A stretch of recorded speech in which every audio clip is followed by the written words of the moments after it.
Oi, pessoal, boa tarde. Vamos falar hoje sobre a difusão da escrita e a história que a arte conta, na disciplina de História. Vamos lembrar que a escrita surgiu da necessidade de se registrar informações para que mais indivíduos pudessem ter acesso a elas. A história da escrita e da leitura estão relacionadas. Ambas sofreram diversas transformações ao decorrer do tempo. Atualmente, podemos ler em suportes impressos e suportes digitais.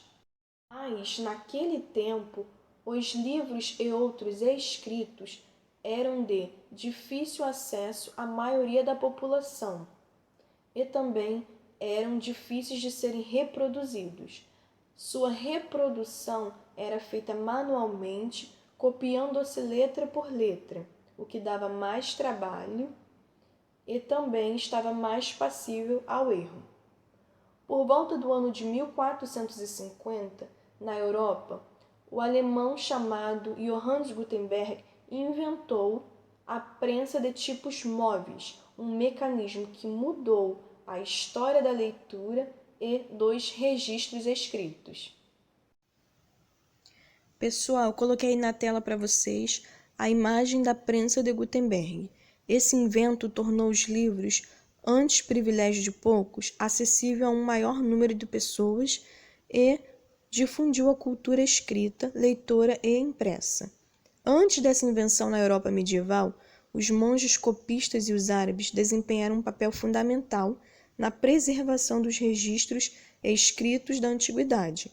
Esse processo de copiar manualmente era demorado e minucioso, de modo geral realizado por membros da Igreja Católica dentro dos mosteiros.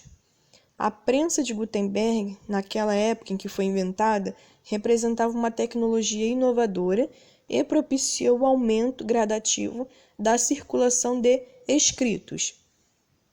Apesar de esse processo não ser tão rápido quanto o da atualidade, revolucionou as formas de comunicação e de registro de informação.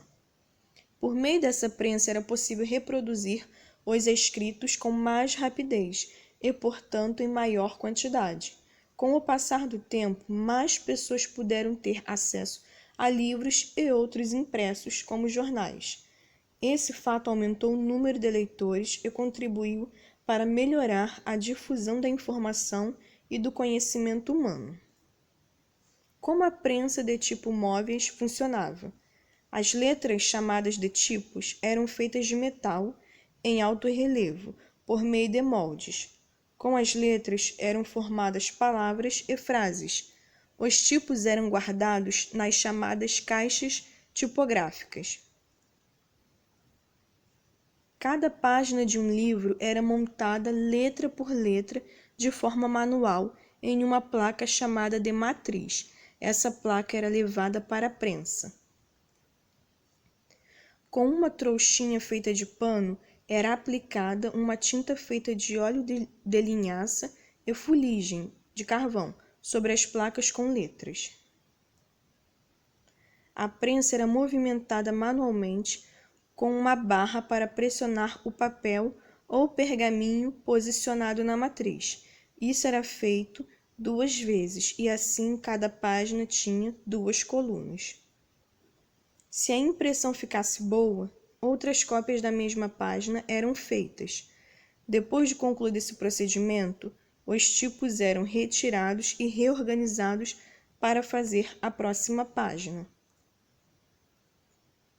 A Bíblia foi o primeiro livro impresso.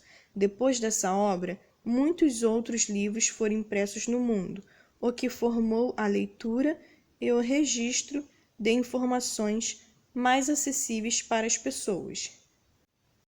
A história que a arte conta. Eu gostaria que vocês compreendessem que as artes são representações da realidade. Por isso, o olhar crítico a respeito do contexto social, político e cultural da época do autor é fundamental para compreender a obra criada. A arte é um vestígio da experiência humana e pode ser expressa em diversos suportes. elas se modificam no decorrer dos séculos, tanto em forma quanto em conteúdo.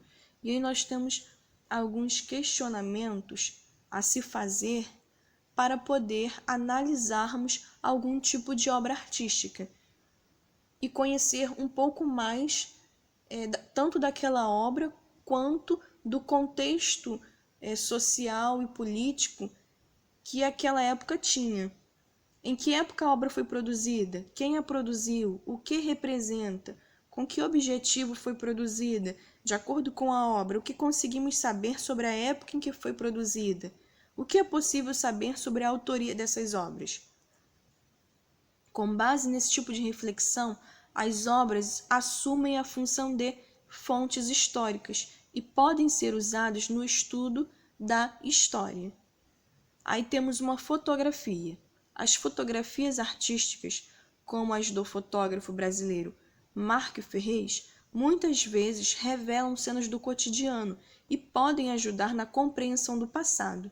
Nessa foto é possível perceber um tipo de brincadeira, um meio de transporte e a moda expressa pelas vestimentas da época.